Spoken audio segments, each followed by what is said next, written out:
He. Kitovu. Kuna watu hawana huruma.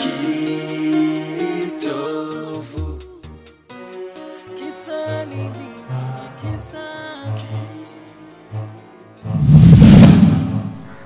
Heshima yako mkuu. Nimepokea.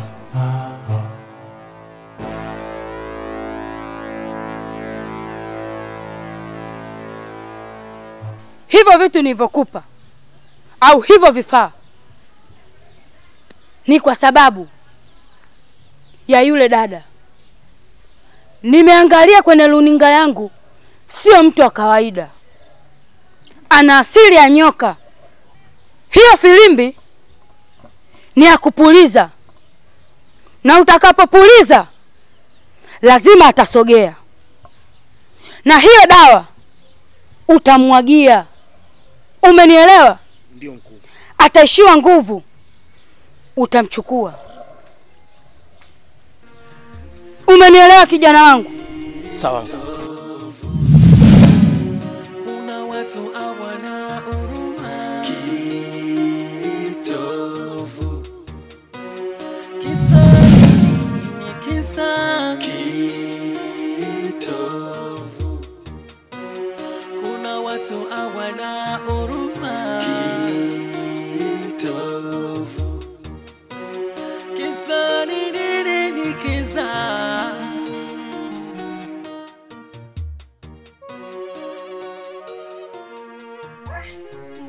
Kaka, leo ndo umetukumbuka. Usikia humu ndani kuna msiba, watu wamekufa, watu wanaumwa, ndio unakuja kutuona. Makubwa. Haya, vipi uko kutoka hapo, wanaendeleaje? Nitokako salama dada. Ila nipende kuambia kwamba sio kama mimi sipendi kuwa nakuja kuwasalimia ndugu zangu. Isipokuwa tu ni changamoto tu za maisha. Na kama unavyojua sasa hivi maisha yamebadilika. Mapambano ni mengi. Kila nikijitahidi kupanga nafasi, labda nipange siku hii nije niwasalimie, mambo yanaingiliana. Sasa na kuzingatia mambo yangu ya ekaeka za shamba, mara migogoro ya hapa na pale. Kwa hiyo nakosa muda kabisa wa kusema bana, ngoja basi nipite. Japokuwa hii ndo njia yangu kuu.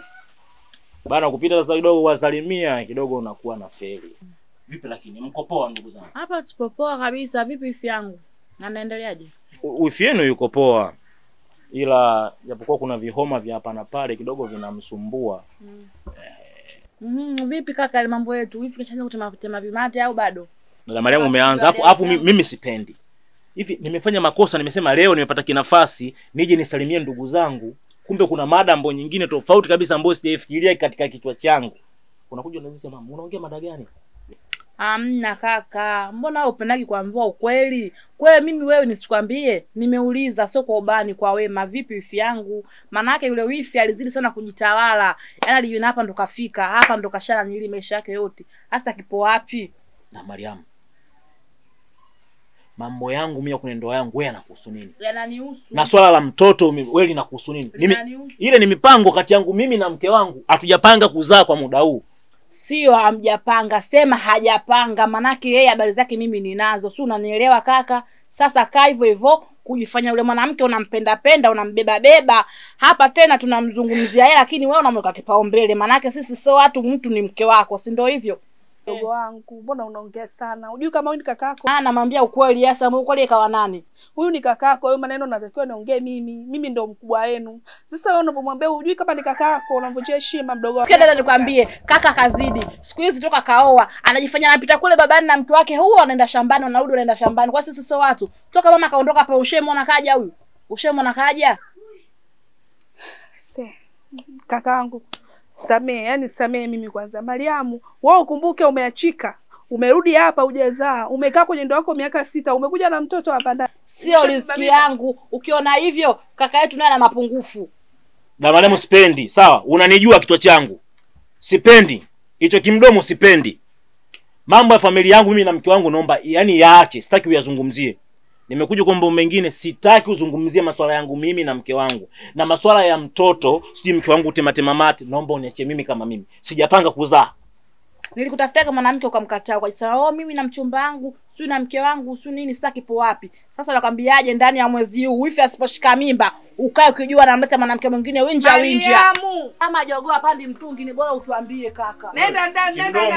Dada mo. Mariamu ana nini? Endelea.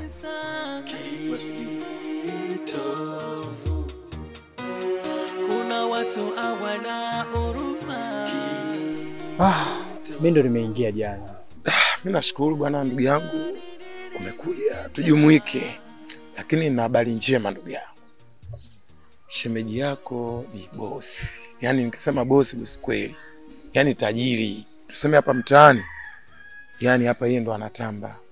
Lakini cha ajabu zaidi yule bwana hata mtoto hana. Huo ni mtihani mkubwa sana. Sana. Namuonea huruma sana dada yangu kwa mambo anayopitia. Lakini sina jinsi. Unajua sababu ya shemeji yangu kutokuwa na mtoto ni sababu ni vitovu. Kitovu? Una maana gani kusema kitovu? Uso wakati sahihi sasa kukwambia kitovu kina maana gani na kwa nini na inakuaje. Ila wakati ukifika utajua kila kitu. Mimi sina maneno ndugu yangu. Kwanza mimi nimefurahi kukuona. Na mimi nafurahi pia kuona mtaa umechangamka, maisha yanaendelea. Umerejea tena hapa mtaani na nikupe tu habari njema.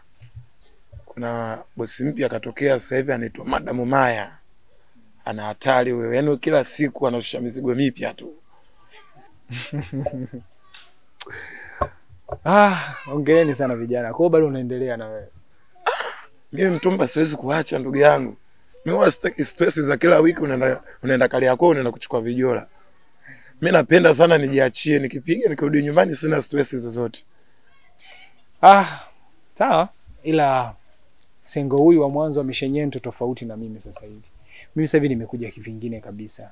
Simba la Masimba Sengo nimekuja kitofauti. Kuna vitu kwanza nataka nivinyooshe katika huu mtaa. Kwa hiyo mambo ya totos, mambo ya kushenyentana, mambo ya shebele. Mimi sasa hivi nimeachana nayo kwanza. Ninavyokujua wewe ndugu yangu. Mimi sitaki kusema mengi. Ngoja tuone itakuwaje. Ilo jambo lako uliyosema mwenyewe moyoni mwako kwamba mimi sasa hivi bwana nimeacha mishenyento. Subiri tuone. Kuna watu hawana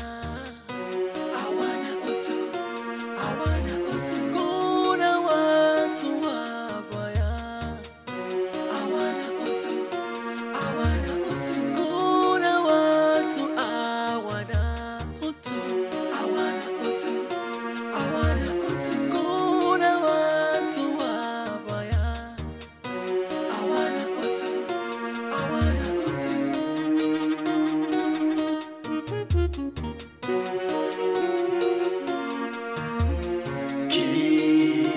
kitovu.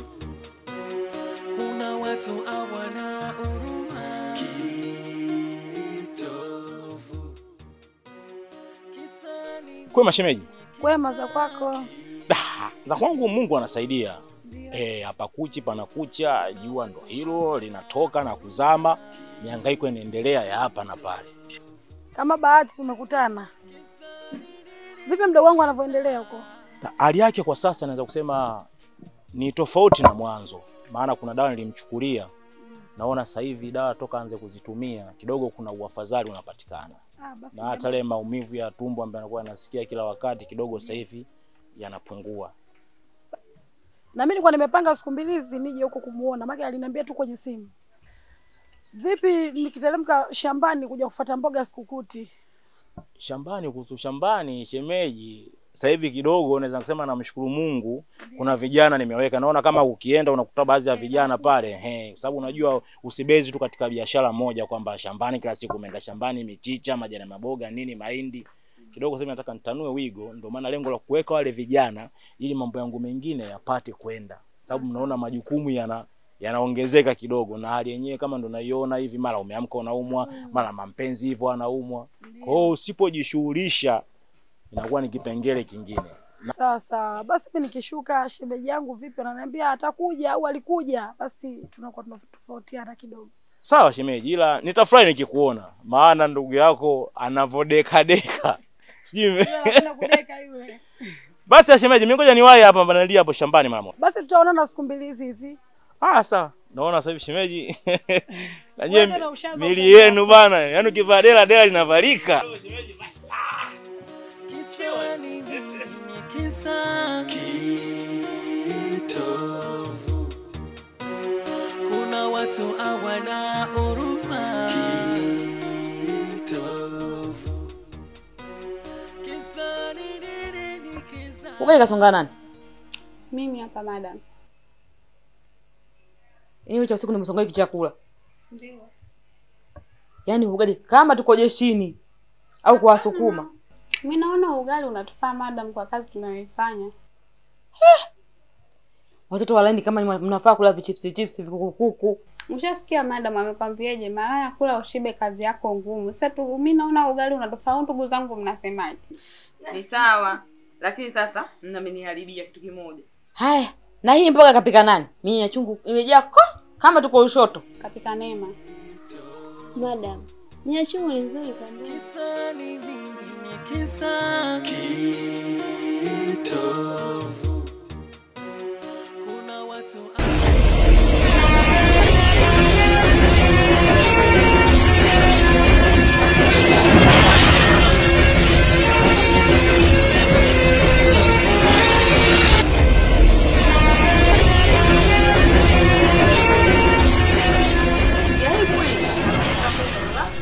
He,